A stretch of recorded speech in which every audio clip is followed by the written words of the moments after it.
అలాగే ఆవిడ డైరెక్షన్ చేసినటువంటి సినిమాలు ఎక్కువగా కృష్ణతోనే తీశారు.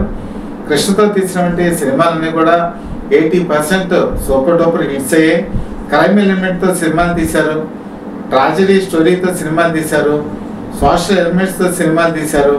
అలాగా ఆయనతో తీసినటువంటి సినిమాలన్నీ కూడా ప్రజాదరణ పొందాయి. ముఖ్యంగా నవలా చిత్రాలు కనుక చూసుకుంటే ఆ నవలా చిత్రాలను కూడా చాలా వరకు ఆవిడ సినిమాకి ఎక్కించి ఆ సినిమాని విజయవంతంగా తీర్చిదిద్దిన ఖ్యాతి కూడా దక్కుతుంది. ఇక్కడ ఇంకో విషయం కూడా చెప్పుకోవాలి.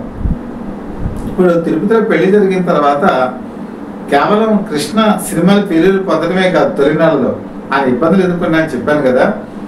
అదే టైంలో ఈ పెళ్లికి అటెండ్ అయినటువంటి చంద్రమోహన్ కూడా చాలా తీవ్రమైన ఇబ్బందులు ఎదుర్కొన్నారు.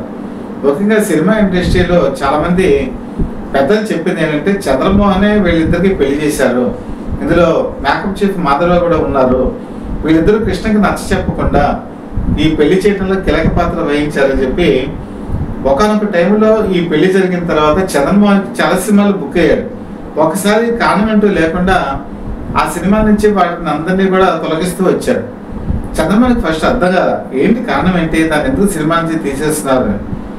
కానీ కారణం మాత్రం ఇదే కారణం, ఎందుకంటే వాళ్ళిద్దరికి పెళ్లి జరిపించడానికి అదే మెయిన్ స్వతంత్రాలు అతనే అని చెప్పేసి. దాంతో ఒక్కసారి కిరుడయ్యాడు చంద్రమోహన్. ఏం చేయాలో అర్థం కాదు.